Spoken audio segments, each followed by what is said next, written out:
Queridas hermanas y también todos los hermanos que pueden escuchar esta reflexión, vamos a tener una pequeña reflexión o meditación sobre el fin del año o a propósito del fin del año, y cuyo tema será: en la tarde de la vida nos examinarán en el amor. Esa frase de San Juan de la Cruz.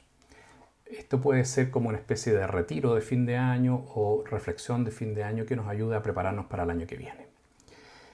En verdad que el fin de año es el equivalente al fin del día, solo que más largo. Y por lo tanto, de alguna manera uno hacia fin de año tendría que hacer un examen de conciencia como hace uno cada día. Seguramente cada uno hace un examen de conciencia pequeño para reflexionar cómo fue el día, se pide perdón por aquellas faltas que uno ha podido cometer y luego se hace un propósito. Algo así uno tendría que hacer también a fin de año. Recorrer el año, ver un poco donde hubo alguna falla, sobre todo mirar aquellas cosas donde Dios estuvo y hacer un propósito para el próximo año. Pero aquí nos surge un problema, y es que normalmente cuando uno hace un examen de conciencia cada día, muchas veces ocurre que uno recorre el día, más o menos se acuerda de las cosas que hizo no muy buenas y pide perdón y bien, mañana será mejor. Al otro día más o menos lo mismo y así pasa el tiempo y al final uno repite exactamente lo mismo y dice al final no mejoro en nada o no me sirve para nada. Al final ya sé, uno podría decir al llegar en la noche, bueno, lo mismo que ayer, listo, y me duermo. Entonces ese examen de conciencia ya perdió todo sentido y no sirve mucho. Pero el problema allí no es el examen de conciencia, sino que el problema es cómo lo hago. Porque el examen de conciencia es algo muy importante que uno tiene que hacer cada día, pero hay que hacerlo bien. Y no debe ser, y a eso es con lo que quiero comenzar, no debe ser que yo miro para atrás, digo, aquí estuve las fallas y pido perdón. Aunque es parte de eso. Pero mucho antes que eso y mucho más profundamente que eso, tiene que ser un examen de discernimiento. De ver dónde estuvo Dios a lo largo del día. Entonces, en realidad, uno podría llamarle no examen de conciencia, sino examen de discernimiento. O discernimiento del día. Examen del paso de Dios por la vida. Y entonces esto no es tan difícil, sino que es bastante, diríamos, sencillo, pero muy profundo y uno tiene que dedicarle unos pocos minutos, pero esos pocos minutos bien dedicados y uno se va acostumbrando. Al principio como que uno le cuesta un poco, pero lentamente uno va encontrando el camino. Y es el siguiente, que uno recorre el día. No tiene que recorrer cada minuto, cada hora. No se trata de algo matemático así, meticuloso, sino que mire un poco el día y diga, a ver, ¿dónde me habló Dios? Si no en todas partes, por lo menos en algunas partes que me habló. ¿Dónde Dios me dijo algo? ¿Dónde descubrí la presencia de Dios? Entonces, claro, hay momentos bien precisos que uno va a descubrir de inmediato. Va a decir, bueno, en la misa estaba, en la Sagrada Eucaristía, ahí estaba, por supuesto. En la palabra, era la palabra de Jesús, ahí me habló. Tal vez en un sacramento, tal vez en una conferencia, o estaba leyendo un libro, ahí sentí una voz de Dios, pero también Dios va hablando de maneras más sutiles. Y uno tendría que decir, a ver, pero también me habló en este encuentro, en esa situación, o en este momento que yo sentí que como que Dios me inspiraba algo, o iba a hacer algo y como que yo sentí que algo me decía que no, pero ahora me doy cuenta de eso. Bueno, ahí estuvo Dios. Entonces, Dios es mucho más sutil y uno tiene que ir descubriendo más sutilmente dónde Dios le fue hablando, en cada situación. Entonces, tenemos que pedirle a Dios eso, una gracia, una luz para poder ir descubriendo eso. Y uno va aprendiendo, porque el primer día uno va a mirar y decir, en realidad parece así que me habló aquí, y nunca más. Después al otro día, no, aquí también, ahora me doy cuenta. Y cada día uno se va poniendo un poco más hábil para descubrir mucho más claramente que Dios me hablaba por mis sentimientos, mis emociones, mociones que Dios me ponía, personas, situaciones. Yo me doy cuenta que ahora, claro, conversando con tal persona, yo sentía eso, claro, ahí Dios me está hablando, me está diciendo, eso está muy bien, o mira, eso no está tan bien.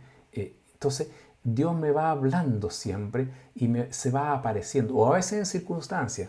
Me ocurrió esto, me dolió. A ver, tal vez Dios me dice algo de eso. ¿Por qué me dolió? Tal vez había mucho orgullo en mí, o tal vez estoy muy sensible, o en realidad algo muy delicado. Me hace descubrir algo que yo no estaba bien, o algo que estaba bien, o que yo no estoy haciendo. O sea, es muy importante que uno aprenda a descubrir. Entonces, dedíquenle el tiempo a eso en el día. Y ese es el primer paso. Esto también se puede aplicar para el fin del año. Uno puede hacer lo mismo a fin de año. Por eso estoy poniendo el ejemplo de un examen de conciencia de un día, pero en el fondo estamos hablando de un fin de año y por lo tanto se aplica para todo el año. Entonces, el primer paso en este momento, en este examen de conciencia, es descubrir todos los momentos y uno tiene que pensar cuáles son los momentos donde Dios me habló. Pero de ahí viene un segundo paso, que uno dice, a ver, hay algunos más importantes que otros. Tal vez en esto fue más relevante que en este otro. Entonces uno empieza a pensar dónde Dios me habló más, dónde Dios me habló más fuertemente, dónde Dios estuvo más presente.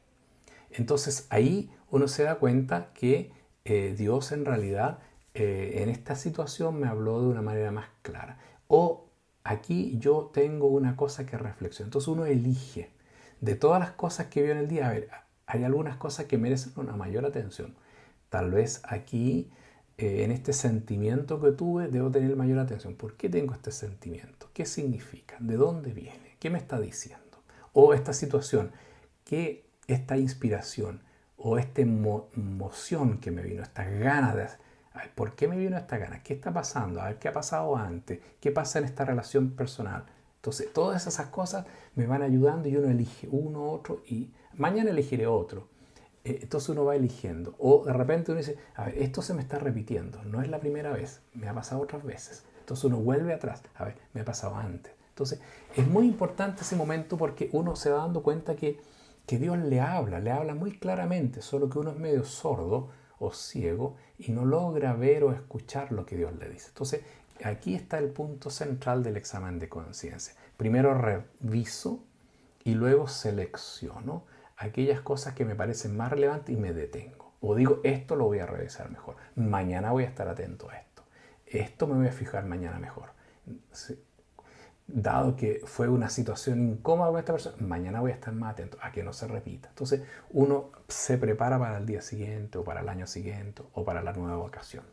Y finalmente, un tercer momento, por supuesto, uno pide perdón de aquellas cosas que no hizo bien. Dice, esto cuando llegue el momento, si es más grave, lo voy a confesar. O digo, bueno, pido perdón, trataré de no hacerlo. Y da gracias. Que sería como el cuarto momento, dar gracias. ¿Qué significa dar gracias? No solamente que uno le diga, Señor, te agradezco, sino que también uno dice, yo reconozco. O sea, dar gracias significa reconocer. Yo voy a reconocer la obra de Dios. Y entonces es como darme cuenta que Dios me acompaña, que Dios está conmigo, que Dios está muy cerca. Entonces, eso es muy importante en este momento, que la acción de gracias sea un reconocimiento. Si ustedes se fijan, siempre en la Eucaristía se da acción de gracias.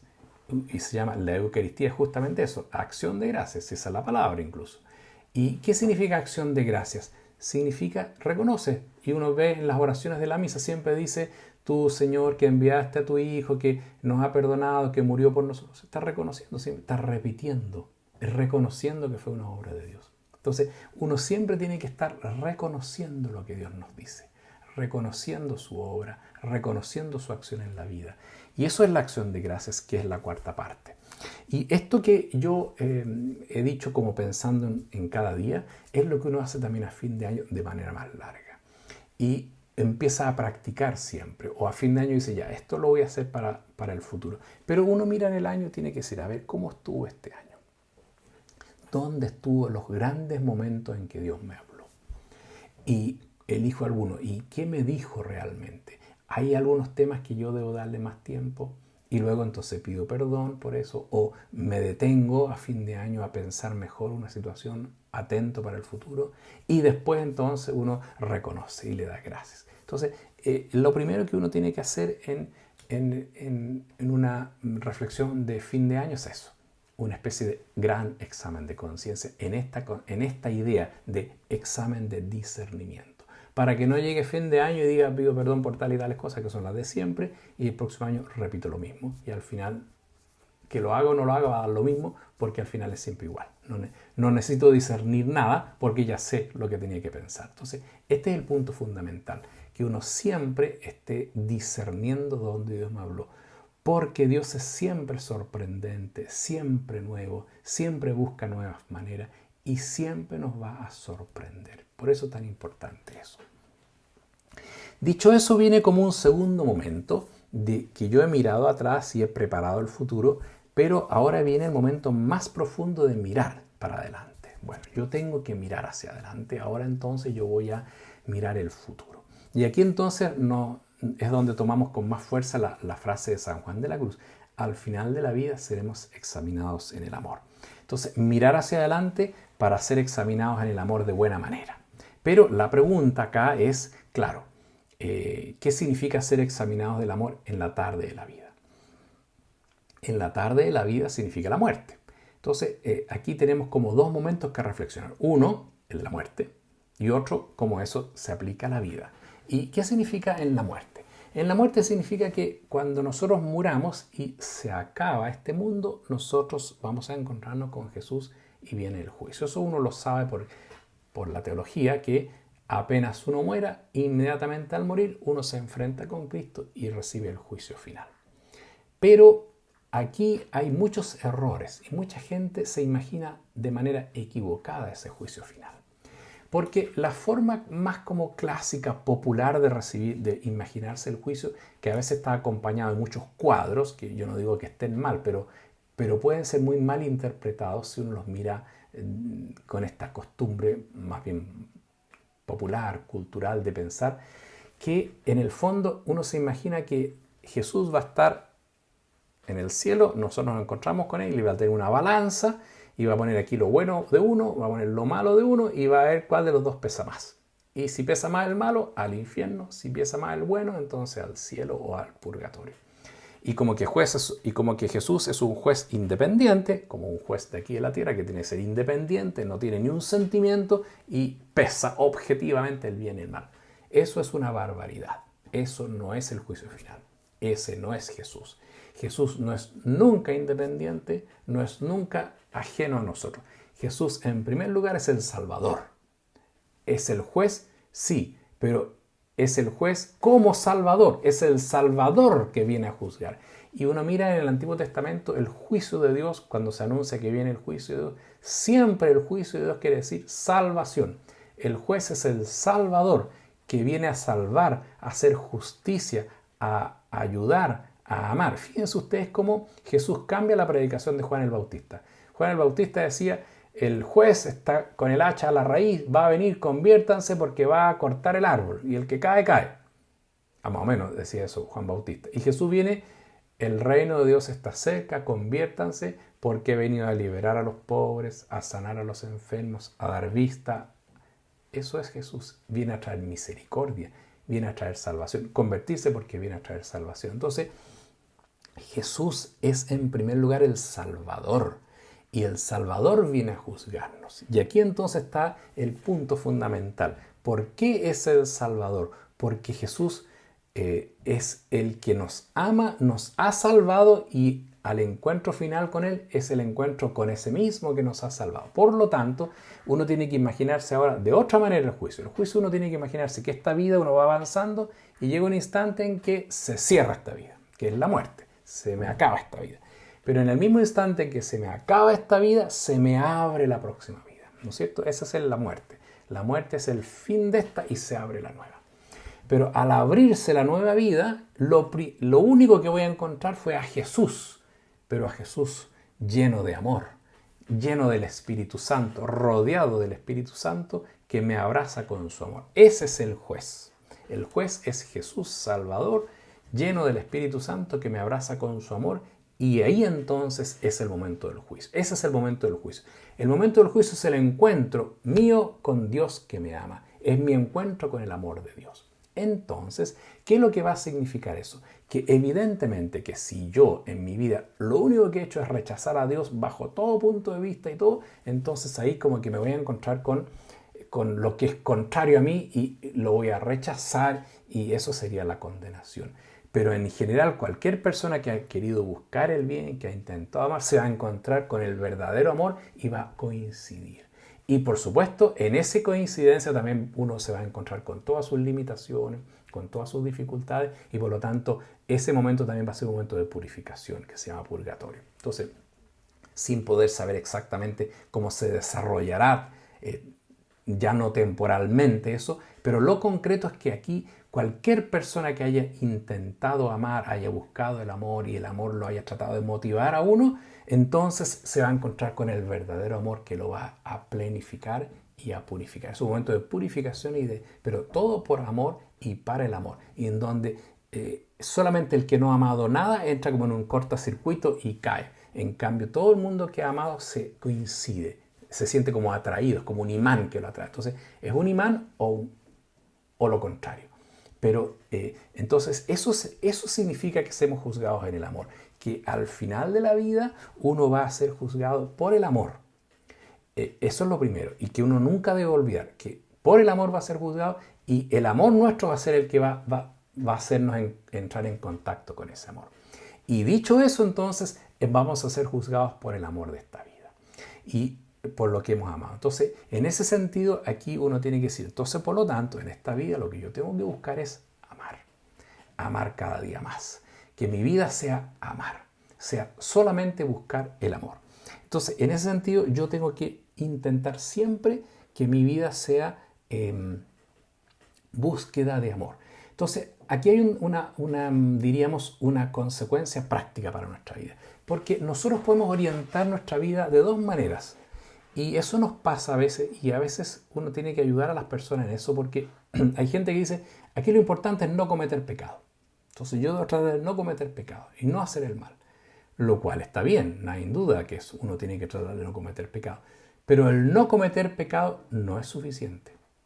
Y no es lo que Dios quiere necesariamente en lo central, sino que lo que Dios quiere es que uno haga el bien, que uno ame, que busque amar. Entonces, y por eso no comete pecado.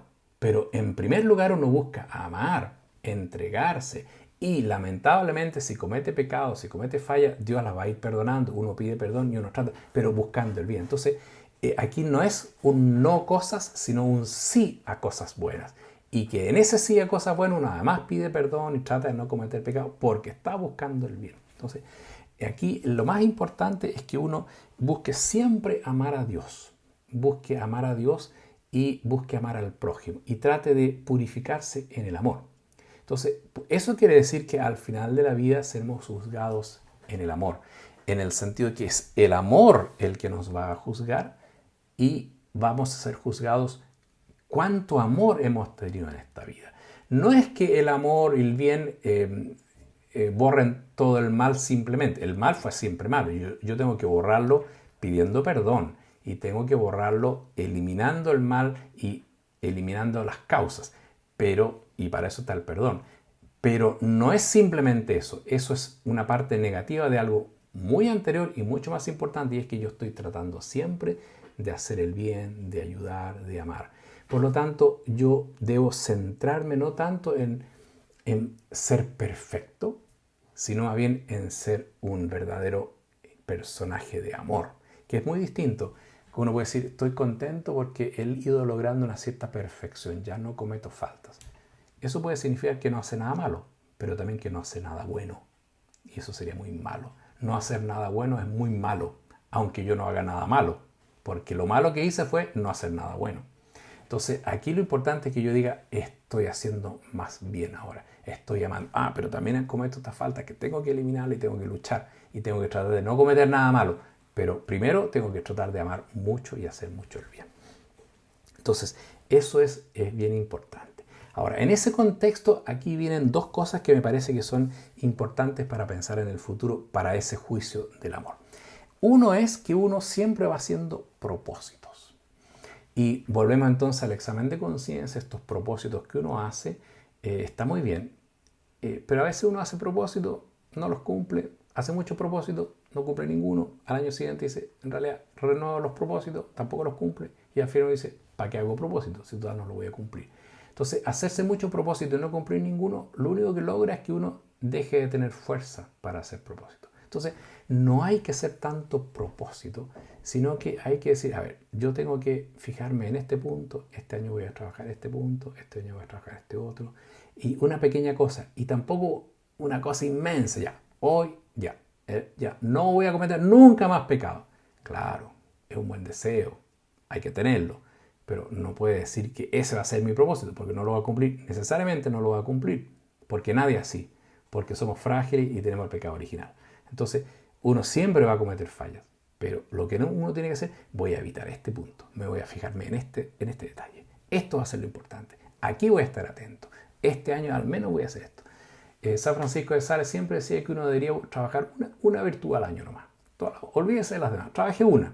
Dice, y al final de un par de años ya va a haber trabajado casi todas. Entonces al final va a ser mucho mejor que uno de a una va avanzando, porque cada vez que logra una, después se va aumentando con la siguiente. Entonces, los propósitos tienen que ser acotados, simples, pero concretos y logrables, viables. Entonces, ese es un propósito y eso es importante que uno lo tenga presente, que uno siempre logre llevar adelante propósitos, pero propósitos prácticos, concretos, en la línea del amor, en la línea de hacer el bien, en la línea de progresar, en la línea de amar más, amar a Dios y amar al prójimo, siempre en lo positivo. Por supuesto que uno tiene que evitar el mal, pero se evita más el mal haciendo el bien que tratando de evitar el mal por sí mismo, sino que siempre haciendo el bien, siempre. Si uno, mira, yo voy a tratar de ser generoso, naturalmente se le va a ir yendo el egoísmo. Yo voy a tratar de tratar bien a la gente, naturalmente se le va a ir el mal genio, porque no se le va a ir el instinto, pero se le va a ir, no lo va a hacer, porque como está centrado en hacer el bien, que es lo contrario, entonces va a ir dejando las otras cosas. Entonces, esto es lo importante en nuestra vida y es lo importante de los propósitos. Pero junto a los propósitos hay algo que uno tendría que realmente hacer más profundamente, y es ordenar los deseos o fijarse en los deseos. Eso es algo que a veces se conversa poco, pero son muy importantes y son los que orientan la vida, porque es como el fondo, es como la finalidad. Cuando uno tiene un deseo, por ejemplo, si el deseo es profundo y es bien hondo en la vida, le motiva todo. Por ejemplo, un atleta o un deportista dice, ya, mi deseo es ir a las Olimpiadas en 3 años más. Si tiene ese deseo profundamente, dice, ese va a ser mi gran deseo y es lo que me tiene que motivar, todo en la vida se va a transformar en torno a ese deseo. Va a comer lo justo, va a entrenar, va a dejar todas las otras cosas que lo afecten y va a estar totalmente centrado en ese deseo. Y le va a orientar toda la vida. Y el deseo lo va a hacer llegar, ojalá, a la Olimpiada. Pero en el fondo, lo que necesitaba era tener el deseo profundo que le motive todo. El deseo es eso, es lo que motiva, es la causa final, podríamos decir, que me va llevando totalmente a conseguir el objetivo. Entonces, es muy importante los deseos que tengamos en la vida y hay que revisarlo. Y fíjense ustedes que los santos nos dan un ejemplo, y aquí me quiero detener en 3 ejemplos de santos que si ustedes se recuerdan, Dios también un par de veces le preguntó a un par de santos qué es lo que deseaban. Y ellos mostraron lo que los motivaba en el corazón y mostraron verdaderamente su deseo, y uno se da cuenta cómo el deseo los motivó por todos lados y lo hizo ser santo. El ejemplo primero es el de San Francisco de Asís. ¿Se recordarán ustedes que San Francisco de Asís en un cierto momento Dios se le apareció y le dice, pídeme lo que quieras, que te lo daré por los servicios que me has prestado? Y San Francisco de Asís inmediatamente le dijo, mira, Señor, que nadie se condene. Ese es mi deseo, que nadie se condene. Y fíjese usted en la petición, cuando le dice, pídeme lo que quieras por el servicio que me has hecho, él no pensó en nada de sí, solo pensó en los demás, que nadie se condene. Eso muestra a profundidad cómo era San Francisco de Asís, cuál era lo que motivaba, o sea, muestra cuál era su verdadero deseo, que nadie se condene. Y por eso había hecho todas las penitencias, por eso había fundado los franciscanos, por eso se había dedicado totalmente a la pobreza, para que nadie se condene, con su ejemplo, con su vida, con su oración, con su apostolado, con su predicación. Pero ese deseo lo movió de tal manera que lo santificó completamente. Y cuando Jesús le preguntó cuál era su deseo, le salió naturalmente el deseo que tenía en el fondo del corazón. Ahora, es un deseo bastante osado, podríamos decir, que nadie se condene. Entonces Jesús le dice, difícil cosa me pides. Difícil cosa porque depende también de la persona que quiera ser salvado, que quiera aceptar la salvación. La libertad está siempre en el último minuto, que uno dice no a Dios y no se puede salvar, no porque Dios no lo quiera salvar, sino que porque la persona rechazó a Dios. Entonces por eso le dice, difícil cosa me pides. Pero cumplo tu deseo haciendo que todos los que vengan aquí a la porciúncula, que es ahí el 2 de agosto, que el día y reciben una indulgencia plenaria. Dice. Y en todo el mundo ese día se puede ganar una indulgencia plenaria, precisamente porque para cumplir el de San Francisco, que se le perdonen todos los pecados en ese día para que quede completamente purificado para la salvación. Entonces, en ese sentido, nosotros tenemos que el deseo motivaba completamente y expresaba quién era Él. San Juan de la Cruz también se le apareció a Jesús. Hay un cuadro muy bonito donde está San Juan de la Cruz hincado hablando y el Cristo en la cruz le habla y entonces que cuenta esta historia. ¿Y cuál es la historia? De que también Jesús se le aparece a San Juan de la Cruz y le dice, por los servicios que me has prestado, pídeme lo que quieras que te lo concederé. Y San Juan de la Cruz no le respondió lo mismo que San Francisco, porque son santos distintos y cada cual era motivado por deseos distintos, pero al final igual de hondos, igual de profundos, igual de bonitos. Fíjense lo que le dice San Juan de la Cruz, que pega muy bien para lo que estamos conversando, porque es el texto. Le dice, pídeme lo que quieras. ¿Y qué le pide San Juan de la Cruz? Le dice, ser despreciado y tenido en nada por tu amor. Sufrir y ser despreciado por tu amor. O sea, no le pidió algo que uno puede decir para bien de él, sino que algo que lo asociara a Jesús. O sea, en el fondo poder ser totalmente identificado con la cruz, que era como su espiritualidad más profunda. San Juan de la Cruz. Entonces, que ustedes lo comprenden perfectamente bien. Entonces le pidió justamente la identificación con la cruz, sufrir por tu amor y ser despreciado por tu amor. O sea, identificarme contigo en la cruz. Y le pidió algo así tan profundo y San Juan de la Cruz, por supuesto que lo recibió porque conocemos bien la vida de él, los sufrimientos que sufrió, el desprecio que sufrió, el dolor que sufrió, la muerte que tuvo finalmente con una enfermedad dolorosísima y por eso que se llama San Juan de la Cruz. Entonces expresa lo profundo y ese deseo lo llevó totalmente a su vida espiritual, a la reforma del Carmelo y a todos los poemas de la belleza de Dios en las nadas, es decir, en la humildad, en el despojo, en el sacrificio. San Juan de la Cruz. Y podemos ver un tercer caso que es Salomón. Salomón es del Antiguo Testamento, cuando Dios lo elige rey, era muy joven y Dios le dice, pídeme lo que quiera ahora que te nombro rey, pídeme lo que quiera, dado que has sido nombrado rey. Y Salomón le dice, soy joven y tengo un pueblo por delante, dame una sabiduría para conducir con justicia al pueblo. Miren qué bonita petición. No le pidió algo para él, sino que poder cumplir bien su misión, su vocación, su tarea. Y Dios se alegra tanto de esto, como dice el texto, y entonces le dice, tanto se alegró de esta petición que le dijo, mire, porque no me has pedido nada para ti, sino que sabiduría para gobernar al pueblo, te voy a dar una sabiduría como no ha tenido nadie en el mundo para que gobiernes maravillosamente al pueblo, pero además te voy a dar todo lo que no me pediste, riquezas, bien, triunfo sobre los enemigos, todo. Porque Dios se sobró en generosidad. Dado que Salomón pensó en el pueblo, Dios pensó en Salomón darle más de lo que él pidió. El deseo lo condujo siempre. Y entonces yo tendría que preguntarle a cada uno de ustedes y preguntarnos todos nosotros. Bueno, ¿y si Dios se aparece ahora y te dice, pídeme lo que quieras? Uno podría pedir muchas cosas. Tal vez lo podemos pensar en la noche o mañana o cuando hagan una meditación más larga. O ahora mismo lo están pensando. Si Dios se apareciera y dijera, pídeme lo que quiera. Tal vez hay dos posibilidades. Una en que uno diga, a ver, esto no sé, no se me ocurre, no lo pienso bien. ¿Y por qué no lo tengo claro? Que tengo muchas cosas que pedir. ¿Por qué tengo tantas cosas y no hay un deseo profundo que lo orienta? ¿Será eso? ¿O será que yo estoy demasiado disperso en muchas cosas y por eso no logro pedir un deseo único? O tal vez alguien diga, pido a esto, y después se arrepiente, no, mejor me pediría esto otro, y mañana, no, mejor esta otra cosa. Quiere decir que, entonces, el deseo es una buena pregunta. ¿Qué deseo me mueve? Porque a veces eso es lo que me está mostrando quién soy yo, para dónde voy y qué profundidad está teniendo mi vida de bautismo, mi vida consagrada, mi vida apostólica, mi vida cristiana.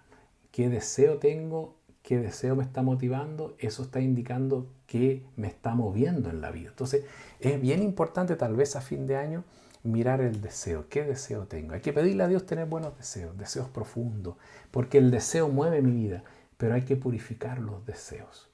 Ahora, distingan, deseo no es lo mismo que emociones, no es lo mismo que instintos. Todos tenemos instintos y eso no lo vamos a cambiar nunca. Y eso no es un deseo, es un instinto. Me va a dar hambre, me da rabia cosas, me va a dar miedo a otras cosas. Son los instintos que son los propios de la vida para vivir bien. Los deseos es algo mucho más profundo. Es lo que me motiva, lo que está en el fondo de mi corazón, en mi mente. ¿Dónde oriento mi vida? ¿Qué es lo que quiero? Y muchas veces, aunque uno cree tener un deseo, mi deseo es ser una religiosa o un cristiano muy santo, pero en el fondo eso es teórico, porque mi deseo es que me traten bien, ser valorada. Entonces, claro, llegado el momento, lo que aparece no es el deseo de ser una persona santa, sino que el de ser bien valorado. Y entonces reacciono de acuerdo a eso. Entonces, al revisar mi vida y al ver cómo Dios me habla y mis respuestas, yo me doy cuenta, o me puedo ir dando cuenta, o debo ir dándome cuenta y aprendiendo qué deseos me están moviendo. Uno debería en realidad hacer un buen examen de deseos, profundo, y pensarlo mejor, y pensar cada uno, porque los deseos son los que me van moviendo. Y un examen de deseos me lo hacen purificarme, me lo hace profundizarlo, hace planificarlo mejor, y eso me va ayudando mucho. Por lo tanto, siempre hay que pedirle al Señor que vaya purificando mis deseos, y los deseos me van llevando al camino de Dios. Entonces, allí tenemos un caminar para el futuro. Examinen sus deseos, purifiquen sus deseos, profundicen sus deseos, que sean coincidentes con Dios. Y aquí entonces viene como diríamos, una especie de camino posible, que es bien importante. ¿Cómo hago para que mis deseos se identifiquen con los deseos de Dios? No hay nada más profundo y ni más importante que mis deseos se identifiquen con los deseos, mi voluntad con la voluntad de Dios. Jesús lo dijo en el huerto de los olivos: Señor, aparte de mí este cáliz, pero que no se haga mi voluntad sino la tuya. Jesús estuvo todo el tiempo como hombre identificándose con la voluntad, con el deseo del Padre a través del Espíritu. Es el Espíritu Santo el que nos da los deseos. Fíjense ustedes que aquí hay una cosa importante, y aquí recurro a un santo muy grande que se llama Ireneo. Este Ireneo muestra la importancia que tiene el Espíritu Santo. Fíjense ustedes que el Espíritu Santo, cuando Jesús viene al mundo, se encarna por obra del Espíritu Santo. El Espíritu Santo lo envuelve. En el bautismo aparece y dice, lo vieron de una forma de paloma, pero el Espíritu Santo no es una paloma, es el Espíritu de Dios que lo envolvía completamente, totalmente, lo ungió completamente, estaba siempre rodeado del Espíritu. Y el Espíritu entonces lo lleva. Y Lucas en el capítulo 4 dice, el Espíritu Santo condujo a Jesús al desierto. Ahí lo hizo vencer el demonio. Luego condujo al Espíritu Santo a Jesús a la sinagoga de Nazaret. Y en Nazaret Jesús dice, el Espíritu Santo está sobre mí. Me ha conducido, me ha llamado a proclamar la buena noticia. Entonces, el Espíritu Santo condujo totalmente a Jesús siempre. Y cuando Jesús murió y resucitó, entregó el Espíritu. Resucitado se aparece a los discípulos y sopla sobre ellos el Espíritu. Reciban el Espíritu Santo. Y en Pentecostés nos envía definitivamente el Espíritu Santo a todo el mundo, el Espíritu que es el poder del Padre, el Espíritu de Dios, el Espíritu de Cristo. Lo que hay que tener presente es que el Espíritu Santo que nos llega es el Espíritu de Cristo resucitado. Es el Espíritu que estuvo en Cristo resucitado. Y aquí entonces donde Ireneo tiene una palabra preciosa que dice, el Espíritu se acostumbró en Jesús a vivir como hombre y como hijo de Dios. Como hijo de Dios hecho hombre. Y por lo tanto, ese Espíritu que nosotros recibimos, que es el mismo Espíritu que habitó con Jesús, lo recibimos nosotros y nos va ayudando a que nosotros nos vayamos identificando con los sentimientos, con la obra, con las palabras, con la vida de Jesús. Eso es lo importante, que el Espíritu Santo es el que nos va ayudando a identificarnos con Jesús. Es como, entonces, nosotros somos como una especie, diríamos, llamémoslo así, una máquina un poquito oxidada, y que el Espíritu entra y nos empieza a aceitar y lentamente nos empieza a hacer actuar adecuadamente.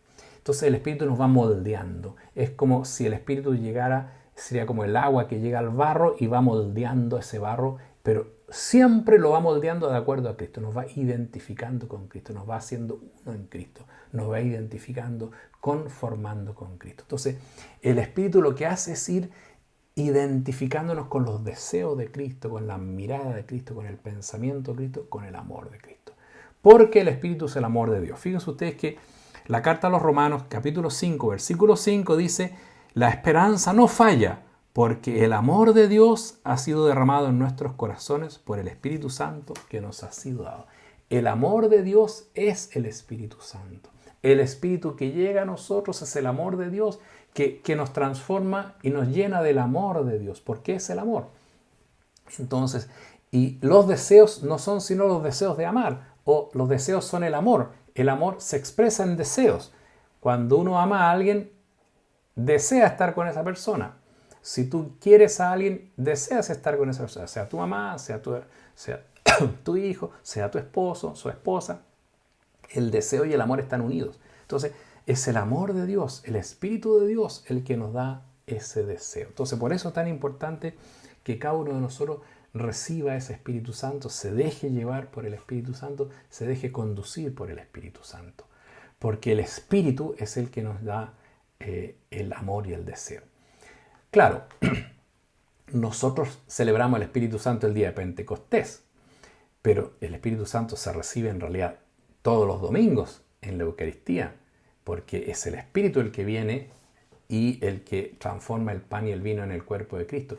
Y el Espíritu lo recibimos nosotros en el bautismo, que nos hizo hijos de Dios, y en la confirmación lo renovamos, y en la consagración, en votos religiosos, en la vida sacerdotal, lo volvemos a recibir, y lo recibimos todos los días. En todo momento está el Espíritu Santo acompañándonos. Por lo tanto, cuando uno revisa el día y ve dónde estuvo Dios, en el fondo lo que está revisando es dónde estuvo el Espíritu de Dios, identificándonos con Jesús y hablándonos en Jesús. El Espíritu nos habla en Jesús, o Jesús nos habla a través del Espíritu. O sea, siempre el Espíritu que trae a Jesús que nos habla. Entonces, cada uno de nosotros se va identificando con Jesús por la fuerza del Espíritu. Eso es lo que hay que pedirle entonces al Señor, que el año nuevo es como una especie de nuevo nacimiento, y nuevamente es el Espíritu de Dios que nos acompaña. Y aquí entonces llegamos a una última cosa, que es que este año vamos a pasar un nuevo año, pero es un año jubilar, que comenzó ya en el Adviento, Navidad, y entonces viene un año 2025 jubilar. Entonces, esto es un año distinto al otro, porque el jubileo es un año en que se recuerda cada 25 años el nacimiento de Cristo. Y ahora el 2025 sería entonces 2025 años del nacimiento de Cristo. Por lo tanto, tenemos aquí un año jubilar. ¿Pero qué significa un año jubilar? Es un recuerdo, una celebración de este aniversario. Pero el año jubilar tiene un sentido también más profundo en el Antiguo Testamento, que es el que se retoma ahora, en este año jubilar y en todos los años jubilares. Y es el siguiente: en el Antiguo Testamento el año jubilar era como un año en que como que se renovaba todo. Porque era como, recuerden ustedes que Dios creó el mundo en 6 días y el séptimo descansa. Entonces cada semana uno recuerda el descanso, y cada semana se recuerda el descanso, y por eso se descansa. Y después entonces empezaron a decir, entonces cada 7 semanas, y después cada 7 años. Y entonces después dijeron, y 7 años, 7 veces 7 años, con una especie de super jubileo. Y entonces se vuelve a comenzar de nuevo. O sea, siempre el jubileo era como un comienzo nuevo, y entonces después de 50 años, o sea, 7 veces 7 años, entonces es un gran comienzo. Y en el Antiguo Testamento se decía, y ahora hay perdón de todo. Se devuelven todas las deudas, se vuelve todo a cero y se comienza de nuevo. Entonces, el sentido del jubileo es recordar la creación, pero en el fondo es recrearse de nuevo, es comenzar de nuevo. Y en el caso nuestro es recordar la redención, la resurrección, pero es la resurrección es el ciclo que empieza de nuevo. Y aquí hay un punto importante, porque fíjense ustedes que la gran diferencia entre nosotros los cristianos, las religiones monoteístas en el fondo, que pensamos que la historia va, uno nace, camina en la historia, muere y se encuentra con Dios. Es distinto a las ciertas religiones de la antigüedad y también a veces del oriente, en que uno, si no estuvo bien en esta vida, se vuelve a reencarnar y vuelve a reencarnarse una y otra vez hasta que se purifique. Que eso, nosotros no creemos en eso y no estamos de acuerdo con eso, porque uno tiene una pura vida, pero al final la persona dice, me reencarno y vuelvo, pero en realidad uno vuelve a cometer fallas, por lo tanto vuelve y eternamente está dando vueltas, no se termina de reencarnar nunca, porque en el fondo no logra nunca salir adelante. Entonces, por eso que nosotros no tenemos ese pensamiento, sino que es lineal. Uno nace, tiene una oportunidad en la vida y finalmente muere y se encuentra con Dios. Pero no se vuelve a reencarnar, pero en el fondo lo que hace es renueva cada año. Esa vida única la va renovando y como que la comienza de nuevo. Entonces, cada semana uno vuelve a comenzar. Porque el domingo uno vuelve a resucitarse. Y cada año uno vuelve a comenzar. Y cada jubileo uno vuelve a comenzar. Entonces, en el fondo cada día uno vuelve a comenzar. Entonces, uno no necesita ninguna reencarnación, porque en el fondo todos los días comenzamos de nuevo. Cada día uno empieza la vida de nuevo. Todas las mañanas uno vuelve a resucitar. Y esto ustedes lo ven en la liturgia, que está hecha específicamente así. Está hecha los domingos con la resurrección. Uno comienza cada día, cada domingo. Pero está hecha cada día en la liturgia de las horas. Fíjense ustedes que en la mañana laudes siempre habla de la resurrección, la vida nueva. Y los cantos son siempre de resurrección. Y la víspera siempre es la muerte de Cristo para esperar el nuevo día. Y las completas definitivamente, porque termina las completas diciendo, al final dice que el Señor nos concede una noche tranquila y una muerte santa. Como diciendo, aquí termina el día y mañana vuelvo a comenzar. Y por eso que el sábado el Salmo dice, en paz me acuesto y enseguida me duermo, porque tú solo, Señor, me haces vivir tranquilo o en paz. Entonces, en el fondo, la liturgia demuestra que uno cada día al terminar el día muere y al otro día vuelve a nacer. Es todo nuevo, todo empieza de nuevo. Entonces, uno no necesita ningún ciclo, ninguna reencarnación, porque en realidad cada día se ha vuelto a comenzar. Y cada año. Entonces, el año jubilar en el fondo es eso. Por eso este año hay que aprovecharlo bien. Terminar este año y decir, yo comienzo de nuevo, comienzo totalmente, Dios me da una nueva oportunidad. Esto es muy bonito porque uno tendría que pensar, bueno, he hecho tantas cosas, ya, pero aquí estoy vivo. Yo una vez leí una vida de una joven que sufrió mucho en la vida y con esto quisiera concluir esta reflexión, digamos, en este punto, ella había sufrido mucho en la vida, fue un caso bien conocido en Austria, que fue raptada, fue abusada muchos años, 8 años, y finalmente logró escapar a los 20 años, había estado de los 2 a los 20, o de los 10 a los 18 más o menos, y logró escapar y dice, bueno, y el que la había raptado se quitó la vida. Entonces ella dice, a los 20 años cuando se escapó, ella escribió su biografía muy bonita, dice, yo sabía que o él moría o yo moría, pero no podíamos seguir viviendo los dos juntos porque al final yo me iba a morir o se tenía que morir él para que yo salvara. Y finalmente dice, y yo estoy viva y tengo la vida por delante y eso me basta porque ahora puedo empezar de nuevo. No quiero entrar en detalle, las cosas dañadas quedan, hay toda una... Pero lo que quiero centrarme es que ella dice, yo miro por delante, ahora puedo empezar la vida de nuevo. Y eso es nuestra vida siempre. Siempre podemos empezar de nuevo. Y eso es lo grande que nos hace la liturgia y que nos hace el cristianismo. Todos los días podemos comenzar de nuevo. Y eso es lo importante tener presente.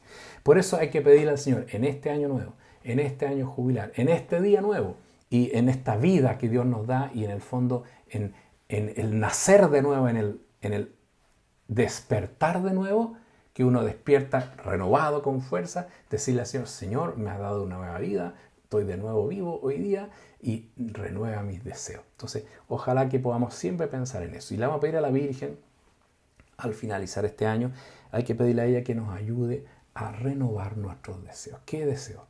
¿Qué deseos tengo? Entonces, terminemos como con 3 ideas, ¿no? 1, ¿qué deseos tengo que tener que me alienten, ¿no? Renovarme en la idea de que estoy siempre y cada día con una nueva oportunidad y tengo que venir con todo el corazón. Y tercero, siempre el punto central es el amor. Es en el amor el que el Señor me va a juzgar y es ese el deseo y lo que debo llevar. Entonces pedirle a la Virgen que me inspire cómo concretizo es, que me dé consejos, que me pueda interceder por mí para que pueda yo pensarlo mejor, para que me deje llevar por el Espíritu, que me renueve completamente en este nuevo año. Vamos a pedirle al Señor eso. Les voy a dejar mi bendición y le vamos a pedir al Señor que podamos de alguna manera acoger toda su inspiración, que es lo más importante. Que Dios Todopoderoso los bendiga, los proteja a todos, los acompañe y les haga renovar su vida cristiana y consagrada en el nombre del Padre, y del Hijo, y del Espíritu Santo. Amén. Que Dios os bendiga y las bendiga mucho.